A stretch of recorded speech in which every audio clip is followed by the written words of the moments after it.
what are the odds that those athletes are going to be sweating this weekend? Very high, I would say. But, you know, it could be worse. We've already had a day at 103. Yeah. So at least we're not talking triple digits for the weekend. But we are going to be running a bit above average. More close to typical highs, though, this time of the year. 93 right now. We had our highs in the mid-90s. Typically, highs this time of the year are around 89 degrees anyway. So we're within 5 degrees there. North winds coming in at 12, still gusting to about 20 miles an hour. So just a light breeze around the area. That'll continue through the evening. Temperatures around the valley floor, 94 in Sandy and Bluffdale, coming down a degree or two. Upper 80s at Bountiful Bench, and Alta coming in the low 70s. Park City not showing up here, but Kimball Junction in the low 80s. So we do have 80s there. Alpine near 90. And then your forecast for tonight for the Wasatch Front, temperatures will eventually get into the upper 70s, but we are going to have to wait until after 10 o'clock to get out of the 80s.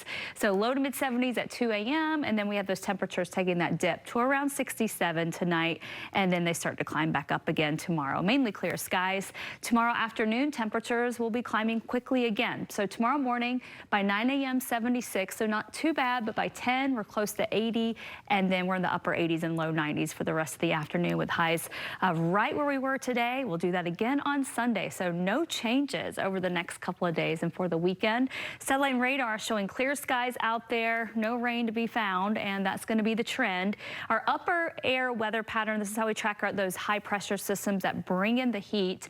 And right now you can see we have this little trough to our north, and so that means we don't have this huge high pressure over us to really crank up the heat, but we are running a little bit above average. As we go into the weekend, that stays with us, but by Monday, Tuesday, that high starts to nudge things, that jet stream up towards Canada and starts to build in. That's going to bring in the heat, especially Tuesday. Tuesday looks like the hottest of the next 7. Wednesday, it starts to head east just slightly, and what that does is it draws in moisture from the south. You have this high pressure here. You also have this low here that will help draw in some of that moisture from the south. That's a monsoonal flow for us. So that should start to increase those storm chances and bring the temperatures down a little bit for the middle part of next week. I'll show you those rain chances with our long range forecast here looking into the weekend. There is a slight chance we could see a stray shower in the Uinta Sunday afternoon. That'll be the case again Monday, Tuesday. The rest of us just tons of sunshine and dry. Tuesday still looking like more of the same, but notice in Colorado, New Mexico, starting to see those storm chances going up. That high nudges just a little bit more, and that is going to bring in increasing moisture for Wednesday. Central and southern mountains will be favored, and then on Thursday we'll see at least partly cloudy skies so for the Wasatch Front, and then by Thursday you can see that moisture really gets going with better chances for some storms in northern Utah and potentially up towards Wyoming, Idaho, Montana as well, and then we'll see that kind of pattern leading into the 4th of July too. So your forecast for tomorrow, low 90s, no rain to talk about this weekend. 102 in St. George, 100 even in Moab. 7-day forecast, St. George does get hotter, 108 on Monday. 4th of July next Friday, highs in the upper 90s.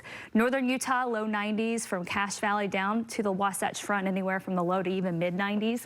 Park City in the mid 80s. Our lows in the Park City area in the mid 50s tonight. And then for the Wasatch Front, generally in the mid 60s for lows tonight.